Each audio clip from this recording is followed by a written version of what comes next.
Assalamualaikum warahmatullahi wabarakatuh. Alhamdulillahirabbil alamin wa bihi nasta'inu ala umuri dunya waddin. Wassalatu wassalamu ala sayyidina wa nabiyyina wa maulana Muhammadin wa ala alihi wa sahbihi ajma'in, amma ba'du. Para jamaah sekalian, santri Kopi Pahit yang saya hormati dan mudah-mudahan senantiasa diberikan perlindungan oleh Allah Subhanahu wa taala. Para jamaah santri Kopi Pahit, insyaallah pada kajian sekarang ini kita akan melanjutkan pengajian fikih rumah tangga yang diambil daripada uraian kitab Uqudul Jan tentang ringkasan fasal yang kedua. Bismillahirrahmanirrahim. Bisanadil mutasil ilal imamil muallifi rahimahullahu ta'ala wa adaman naf'a bihi wa bi'ulumihi fid darain amin ya Allah ya Rabbana ya Rabbal alamin. Al-faslu tsani utawi pasal kang kaping 2 fi bayani huquqi zauji iku tetep ing dalem mertelakaken pirang-pirang hake bojo lanang al wajibati kang wajib ala zaujati ing atase bojo wedon. Wahyalan utawi ya hukuk ta'atu zauji iku patuhe ing suami fi ghairi maksiatin ing dalem saliyane maksiat. Wa husnul mu'asarati lan becik migauli wa taslimun nafsiha lan masrahaken badane ieu zaujat ilaihi maring zauj. Al-faslu tsani bermula fasal yang kedua fi bayani huquqi zauji adalah menguraikan tentang hak-hak suami al-wajibati yang wajib ala zaujati atas istri. Maksudnya menguraikan tentang hak-hak suami yang wajib ditunaikan oleh istri. Wahia ta'atu zauj, hak suami yang wajib dipatuhi, wajib dilaksanakan oleh istri yang pertama adalah ta'atu zauj. Si istri wajib patuh terhadap suaminya fi ghairi maksiatin, bukan dalam bentuk maksiat kepada Allah. Sepanjang kepatuhan tersebut tidak terdapat kemaksiatan. Tapi jika sekiranya perintah suami itu berupa kemaksiatan kepada Allah, maka tidak wajib dipatuhi. Wa husnul mu'asarati, dan yang kedua yang wajib ditunaikan oleh istri sebagai hak suami adalah husnul mu'asarah. Istri harus baik mendampingi terhadap suami. Ya. Jadi timbal balik kedua belah pihak harus saling mendampingi pasangannya dengan baik di sini dengan seimbang, ya. Kemudian bentuknya adalah suami harus bersikap santun terhadap istrinya, begitu pula istrinya pun harus bersikap santun terhadap suaminya, baik dalam perilaku maupun dalam ucapan. Bahkan ada hadis, ya, salamatul insan fi hifzil lisan. Salamatul insan, sejahteranya manusia, fi hifzil lisan adalah terletak dalam memelihara lidah. Jika sekiranya suami ngomongnya sakarep dewek, kalau orang Sunda bilang, ya semau gue, tidak menjaga perasaan istri, maka istri pun akan tersinggung. Tidak menutup kemungkinan istri pun akan membalas kata-kata yang sakarep dewek tersebut dengan kata-kata yang sakarep dewek lagi.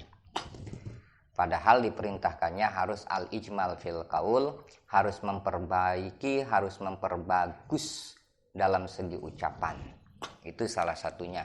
Nanti disebutkan secara detail tentunya. Kemudian wa taslimu nafsiha ilaihi. Hak suami berikutnya yang harus ditunaikan oleh istri, taslimu nafsiha adalah istri harus menyerahkan tubuhnya ilaihi terhadap suami.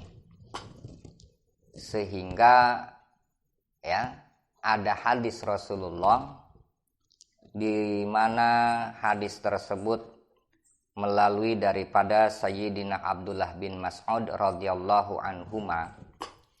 Beliau berkata, sami'tu Rasulullah sallallahu alaihi wasallam, aku telah mendengar Rasulullah sallallahu alaihi wasallam yaqul, beliau bersabda, kata Rasulullah, ayyumma rajulin da'aha ayyumma rajulin yang ayyumam ro'atin da'aha zaujuha ila firasihi fasawwafat hatta yanama fahiya mal'unah. Kata Rasulullah sallallahu alaihi wasallam, ayyumam ro'atin, kapan saja seorang istri da'aha zaujuha yang diajak oleh suaminya ila firasihi menuju pembaringan suami. Fasawwafat, kemudian si istrinya itu menunda-nunda ajakan suami. Padahal dalam kondisi senggang, kemudian juga suaminya pun sehat walafiat, ya. Tetapi si istri lebih mementingkan urusan-urusan yang lain, misalkan si istri lagi nonton sinetron, kemudian si suaminya mengajak ke pembaringan, kata si istri, ya, dia menunda ajakan suami karena lagi asik-asiknya nonton sinetron. Lantas si suaminya tersebut dia masuk ke dalam kamar, menunggu di kamar dengan harapan istrinya, menunggu dengan sabar di dalam kamar dengan harapan istrinya secepatnya masuk ke dalam kamar, ya. Tapi ternyata hatta yanama, dalam penantian tersebut harap-harap cemas antara istri masuk atau tidak, hatta yanama, sehingga dalam penantiannya tersebut si suami tidur, fahiya mal'unah, kata Rasulullah, wanita yang semacam itu adalah wanita yang terkutuk. Ya, adalah wanita yang terkutuk. Lain hal jika sekiranya si istri menolak ajakan suami karena si suaminya itu ya tubuhnya kotor. Bagaimana jika suaminya mengajak istrinya ke pembaringan padahal si suaminya itu belum mandi, misalkan tubuhnya itu masih kotor, ya, maka si istrinya menolak. Dalam hal ini Imam Ibnu Hajar Al-Haytami beliau mengungkapkan dalam kitab Al-Bayan, kemudian juga dicatat dalam kitab Al-Fatawi Al-Kubra juz keempat halaman 208 kalau tidak salah. Itu katanya si istri yang menolak ajakan suaminya karena suaminya itu tubuhnya kotor umpama, hal itu tidak berdosa. Ya, istri tidak dikategorikan sebagai nusyuz, tidak dikategorikan istri yang berdosa, maka ya dia tidak menjadi terkutuk. Bahkan jika sekiranya ajakan suami akan memadoratkan kepada si istri, istri menolak pun itu tidak dikategorikan istri yang berbuat dosa. Ya, jadi di sini maksudnya apabila si istri menunda-nunda ajakan suaminya padahal dia itu senggang, tetapi hanya karena lebih mengutamakan nonton sinetron dan suaminya itu menunggu sampai ketiduran, ya, sehingga tidak jadi, maka wanita tersebut mal'unah, terkutuk. Na'udzubillahi min dzalik. Nah, ini kalau sudah terkutuk, si istri wajib minta maaf kepada suami sebenarnya, ya. Kemudian ada ayat dalam surat Al-Baqarah, kalau tidak salah ayatnya 223 kalau tidak salah. Itu ada, kita lihat dalam tafsir Jalalain nanti. Ada ayat nisa'ukum harsul lakum fa'tu harsakum anna syi'tum. Kalau kita lihat dalam tafsir Jalalainnya, nisa'ukum harsul lakum ay mahalu zar'ikumul walada fa'tu harsakum ay mahallahu wa huwa al-qubul. Anna ay kaifa syi'tum min qiyamin wa qu'udin wa tija'in wa ikbalin wa idbarin. Nazala raddan liqaulil yahudi man ata imra'atahu fi kubuliha min jihati duburiha ja'al waladu ahwal. Ya, dalam surat Al-Baqarah kalau tidak salah ayat 223. Nah, kata Allah Subhanahu wa taala, nisa'ukum harsul lakum. Maknanya kurang lebih adalah istri-istrimu adalah tanah persemian bagimu. Maksudnya tempat kamu membuat anak. Nisa'ukum harsul lakum. Istri-istri kalian harsun adalah seumpama tanah persemian lakum untuk kalian. Maksudnya ay mahalu zar'ikumul walada, tanah persemian untuk membuat anak. Fa'tu harsakum. Maka oleh karena itu kunjungilah tanah persemian kalian. Mahalahu jelasnya adalah tempatnya, wahwa al-kubul, yaitu kubul. Karena nanti farji itu mengandung dua arti. Farji itu ada dua macam. Bagian depan disebut kubul, bagian belakang disebut dubur.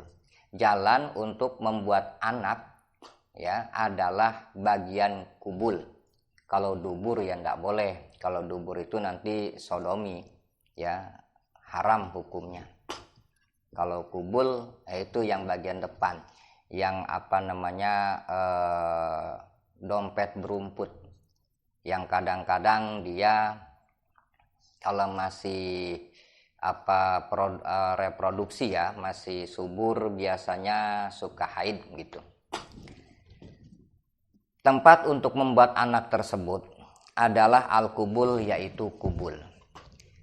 Kemudian anna kaifa syi'tum, cara membuat anak tersebut ya kata Allah kaifiatnya anna kaifa syi'tum, dipersilahkan posisinya ya anna sebagaimana cara yang kalian sukai. Jadi ketika kita mengunjungi tanah persemian untuk membuat anak, yang penting adalah lewat kubul. Cara membuat anak tersebut posisinya adalah anna ay kaifa syi'tum, dengan cara yang disukai sepanjang keduanya merasakan kenyamanan. Tafsiran daripada kaifa syi'tum, cara-cara membuat anak tersebut dipersilahkan kepada suami istri. Ya, yang penting merasakan kenyamanan itu bentuknya adalah min qiyamin, bisa sambil dengan berdiri. Jadi cara membuat anaknya itu kalau misalkan nyaman ya kedua-duanya min qiyamin, bisa sambil berdiri. Dipersilahkan untuk sambil berdiri. Ya, cuman kalau sambil berdiri nih kira-kira ini maaf agak vulgar dikit, tapi memang hukum fikih ya kadang-kadang jadi vulgar nih, Kama Sutra berarti. Min qiyamin, bisa sambil berdiri ya. Cuman kalau sambil berdiri kira-kira nih leklok apa enggak ini. Kemudian wa qu'udin, bisa sambil duduk. Jadi lafaz min di situ min lil bayan, ba'id wa bayin wabtadi lil amkinah. Wa qu'udin bisa pula dengan sambil duduk, wa tijain dan bisa sambil berdiri. Wa ikbalin bisa dari depan, wa idbarin bisa pula dari arah belakang. Yang terpenting adalah bagian kubul. Dipersilahkan dari arah belakang, yang terpenting lubangnya lubang kubul, bukan lubang dubur. Apa nih kalau dari belakang tuh? Top and top apa-apaan tuh namanya? Aduh. Ya, tapi memang dipersilahkan. Jadi cara membuat anak itu bisa sambil berdiri, bisa sambil duduk, bisa sambil berbaring, bisa juga suaminya di bawah, istrinya di atas gitu. Itu cara apa tuh? Cara mompa apa-apaan tuh? Bisa juga dengan dari arah depan, bisa dari arah belakang. Cara-cara itu dipersilahkan oleh Allah Subhanahu wa taala. Hanya ketika kita buka kitab Qurratul Uyun, buah karya daripada Syekh Ibnu Yamun, dan kitab-kitab karya Syekh Nawawi, itu ada cara-cara yang direkomendasikan karena berkaitan dengan kesehatan. Yang paling baik tetap adalah caranya istri di bawah, suami di atas. Itu yang paling baik, yang direkomendasikan oleh para ulama karena berkaitan dengan kesehatan. ya. Tapi ini kalau kebetulan santri kopi pahit yang bujangan atau yang duda, yang kebetulan pisaunya udah karatan, ngedenger kajian ini jangan ngehayal ya. Jangan ngehayal kalau mau ngedoa. Nanti cara doanya begini. Allahumma zawizni imro'atan ya jamilatan wa farjan kabiron. Ya Allah atau Allahumma zawizni imro'atan jamilatan sahiba farjin kabirin. Ya Allah, nikahkan saya dengan wanita yang cantik yang mempunyai farji yang besar gitu. Ternyata dikabulkan, farjinya yang besar melebihi tubuhnya. Repot-repot tuh. Allah, Allah, ya Allah.